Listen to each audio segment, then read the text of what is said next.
We're going to talk about security and the future of security. There's going to be a couple of these videos. I'm definitely not going to be able to fit it into 10 minutes, but this is a product that I'm considering to work on, to build. Um, this is after years of working in this field. There's something about it that I really enjoy. Okay, let's talk about the problem very quickly. Security, especially cameras and security, are a reactive thing. You usually go back to them to inspect what has happened after an event, however big of an event, usually inspect it after it has happened, after something has taken place. Now, there are some very interesting companies that are very good or have given us some really, really interesting features that help us look through footage. There's BriefCam, which I think was the pioneer, or at least for me, a huge inspiration years ago on how they helped look for patterns and condense investigations from hours or days into minutes. So that was something very, very interesting. And I think there's a big trend in I think not even there's a trend, this is definitely going to happen. This is inevitable, I feel. Let me paint the picture.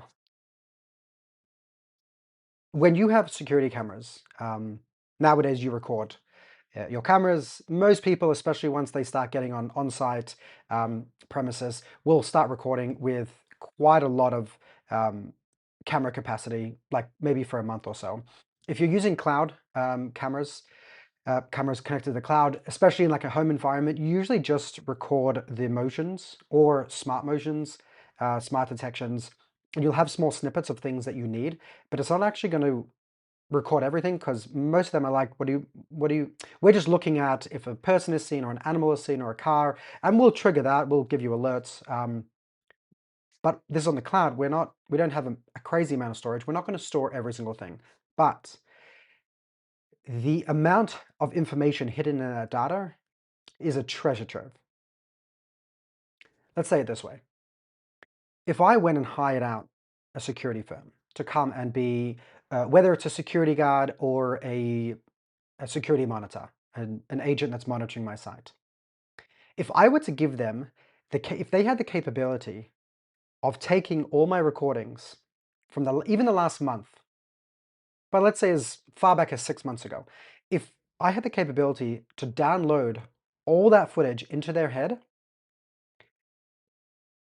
they would be blown away by the amount of, like, that'd be kids on like a merry-go-round. Like, the amount of data, and obviously this is impractical because human beings, we don't yet have a way of downloading footage into your head, not to mention terabytes of data, um, thousands of hours of footage from multiple cameras. We're not talking about 4 or 5, we're talking about 25, 50, even 100 cameras. So besides its infeasibility, if we had this capability, security guards would jump on it. If I came to you and said, hey, this is my site, learn what you can about it. Either you can learn over the next week or two and see what's happening from when you step in and what you can see, which again is limited to your shifts and the amount of time that you can be awake or in front of a screen. Alert. If I could give you all the data over the last 1, 2, 3, 6 months, even a year, whatever it is, the more data, obviously, the better. And I could download into your brain instantly, and you could have all that information.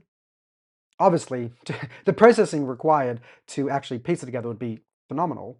But that would be like the amount of information is what I'm saying in recorded data. In your recorded data is immense.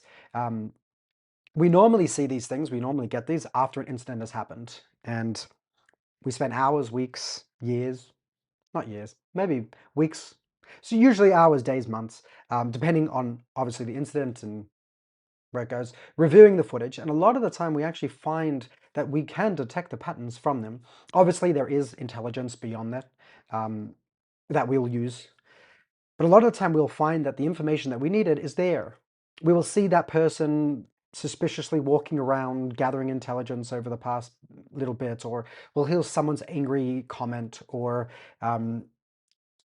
we'll be able to detect patterns, and this is usually the investigative part, which is where a lot of people have focused on, and where the cameras are mostly used today. They're reactive, they're investigative.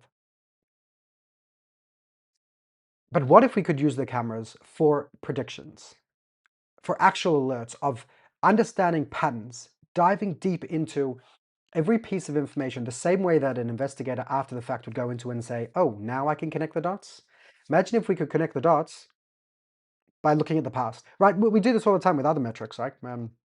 Any kind of trends. The more metrics, the more data we have, we can piece through it and we can start seeing patterns, we can start seeing anomalies, we can start identifying what's happening. I mean, this is what an individual looks like, right? If I were to hire top class security, whether I'm an embassy that has multiple guards around the scene and cameras as well, or even if I'm outside of a school or a Jewish center like a synagogue, as unfortunately is needed nowadays, and I put a guard there, what they're going to do is they're going to sit and start looking at patterns. They're going to see who, they're going to look at people and cars and events. They're going to start knowing who's meant to be there, who's not meant to be there. And after a period of time, they'll be able to get to a place where they will be able to easily pick out the anomalies, right?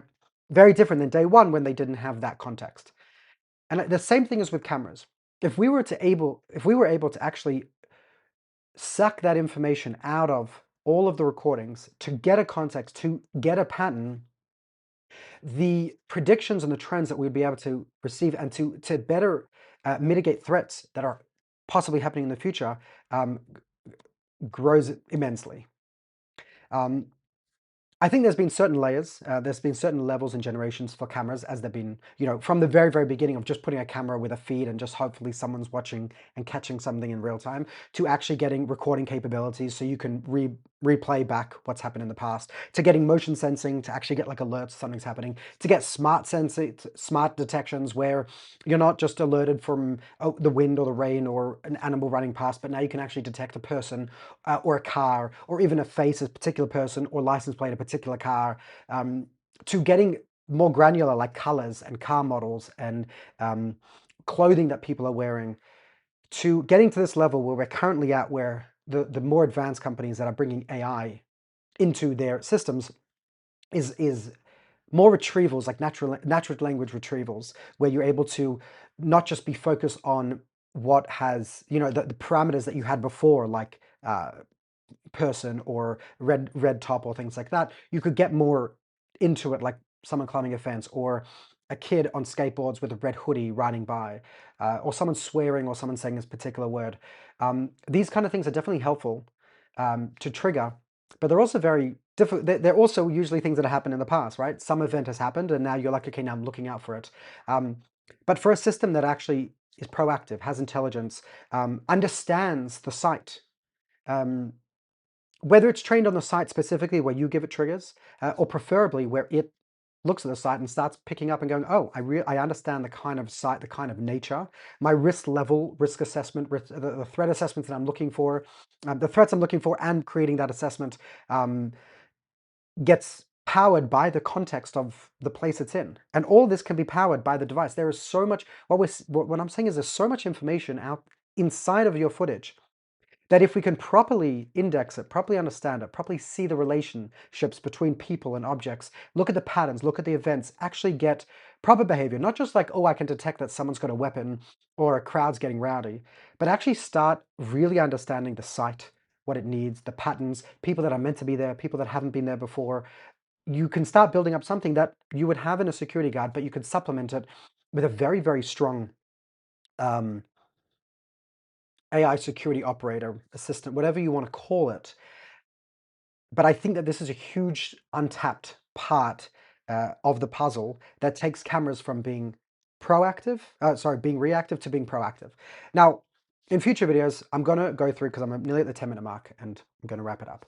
I'm going to also walk through the history a little bit of cameras and sensors and parts of the system, like alarms, having them monitored by companies, how they work, how AI is helping on those, but looking at all these things as like 1x, like they're all improvements and they're all happening. Some companies are leading in the pack further than others. But I think this kind of thing of really being able to dive into it, understand what's going on, understand behaviors, look at patterns, and identify things that usually we leave up to like the top security guards. I think they're really going to change the game. And it's a pretty exciting time. Anyways, I'll see you guys in the future.